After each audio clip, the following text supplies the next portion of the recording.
Alright, so since Universal has finally revealed the official logo and name of Jurassic World Rebirth, and with the huge tidal wave of information that we got from it with the synopsis in the description, and the even bigger tidal wave of people talking about this movie, I think it's safe to say that we officially entered the speculation slash hype phase for Jurassic World Rebirth. That also means we have entered our annual season of us trying to fit the Spinosaurus in the next Jurassic release. Alright, so this is how we're going to do it though. First, we're going to be talking about reasons that I believe that the Spino could be in the movie, and then some other reasons that suggest that the Spino will not be in the movie. And then somewhere near the end, I will give you my thoughts on if I believe the Spino will be in the movie or not. So first, we're going to be going over reasons why the Spino could be in Jurassic World Rebirth. Now, first off is the Spino has a huge fan base. I mean, rightfully so. Because the second the Spino was introduced into this franchise, bro came out swinging. First, he made these mercenaries, highly trained mercenaries, might I add, run away crying back to the plane. Then he proceeds to get hit by that plane. And after that plane crashes, he finds the plane and starts destroying it. He wrecks that shit. He actually kills Nash. Right after that, he fights a T-Rex and kills it. Like, the Spinosaurus is the GOAT. And fans have been wanting the Spino to return for so long now. And I guarantee if the Spino was in the trailer, whenever they do post the first trailer, that would already sell people. Even though if this story didn't look that great to them, I guarantee if they're Jurassic Park 3 fans, which is a lot nowadays, they would already be sold just by the Spino alone. And the next reason why the Spino could be in Jurassic World Rebirth is the Spino's been meant to make a return for a while now. Like, ever since Fallen Kingdom. And the reason why I'm saying that is because if you look around the internet, and it's pretty well known at this point, there is concept art of the Spinosaurus in Fallen Kingdom. And I would assume by the concept art, it looks like the Spino would have been in the place of the Carnotaurus in the Dinosaur Stampede. And correct me if I'm wrong, but I don't think there was any known plans to have the Spino in Dominion, but I'm sure there was some talks about bringing the Spino into Dominion. And the Spino made his glorious return in Camp Cretaceous Season 4. So the Spino is still on Universal's radar for Jurassic stories, so it's not completely out of the question for him to be in this movie. And another reason for the Spino being in Rebirth is that the Giganotosaurus just wasn't a good dinosaur antagonist. And it wasn't really the Giga's fault because, and I may get some hate towards this, but the Giganotosaurus had a really cool design, and fans really did gravitate towards his behavior in the movie. It reminded me of how the T-Rex acted in the first movie. And a prime scene that really does showcase that is the deer scene that he has with Rexy. But unfortunately, that's where the good with the Giga ends. Because with everything else, they just straight fumbled with the Giganotosaurus. Like, he had no aura. As brain-rotted as it is to say, he had no aura. They just didn't give him a chance to do anything. He didn't get a single human kill. He actually only got one kill in the entire movie, and it was a locust that was on fire and it was already dead, practically.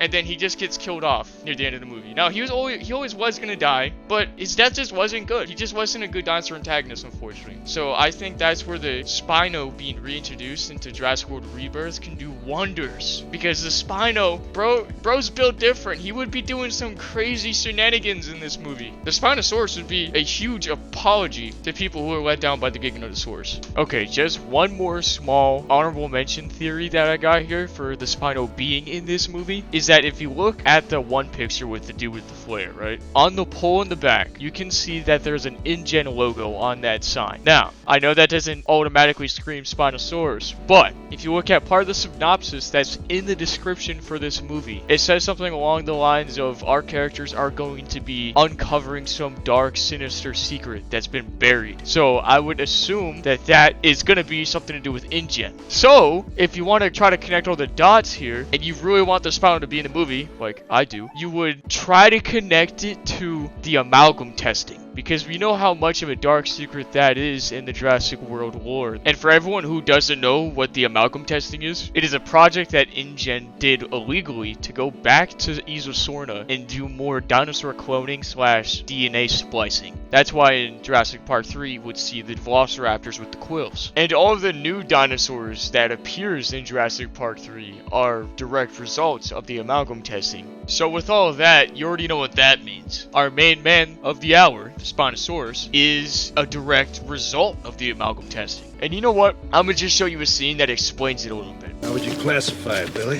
Suchomimus. Snout. Oh, think bigger. Baryonyx. Not with that sail. Spinosaurus aegypticus. I don't remember that on InGen's list. It's because it wasn't on their list, and that makes you wonder what else they were up to.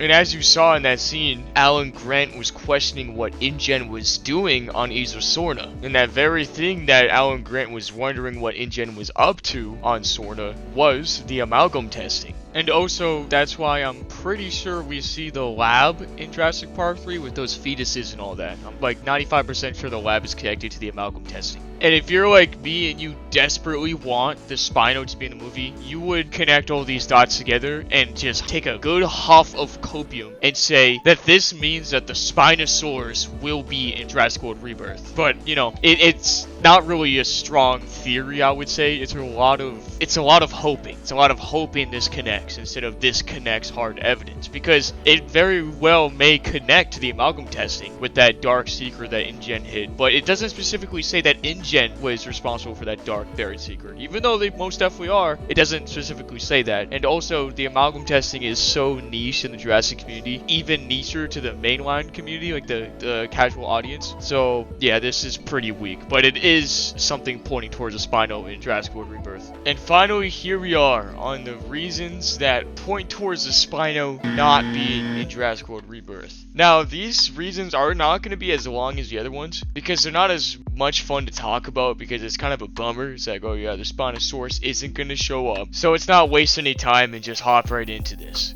Alright, so the first thing that points to the Spino not being in the movie is that this movie is really trying to be a back to basics / going back to the roots style Jurassic movie. As you can see with Steven Spielberg coming back and David Koepp. They are heavily involved with this movie, and the last Jurassic movies they were involved with were the first two. Like, heavily involved with was the first two. And honestly, I don't see them fitting the Spinosaurus in a movie to where they're trying to go back to the basics of Jurassic, which I believe is the first two. Like, that's the basics of Jurassic.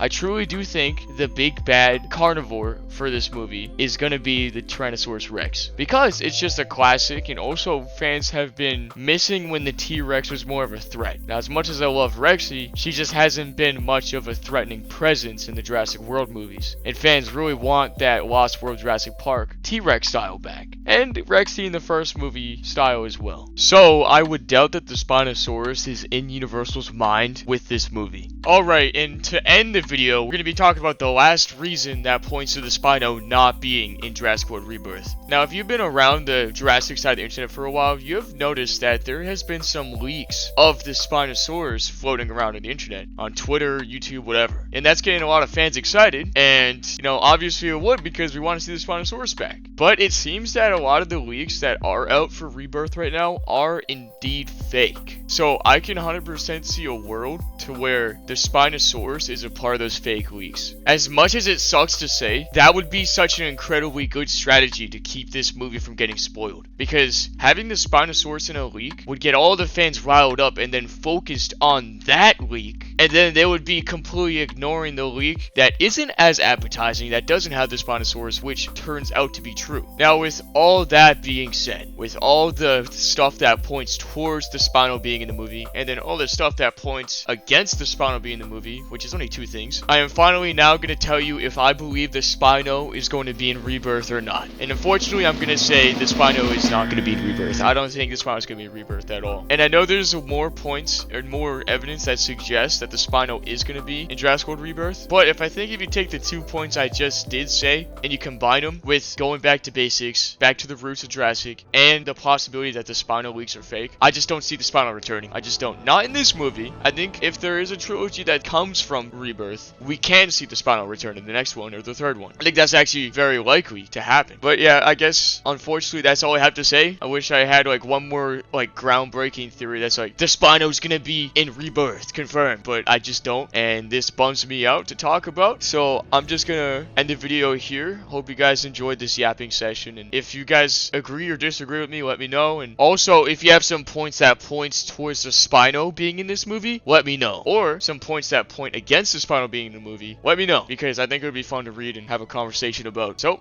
hope you guys have a great day, and I'll see you guys later.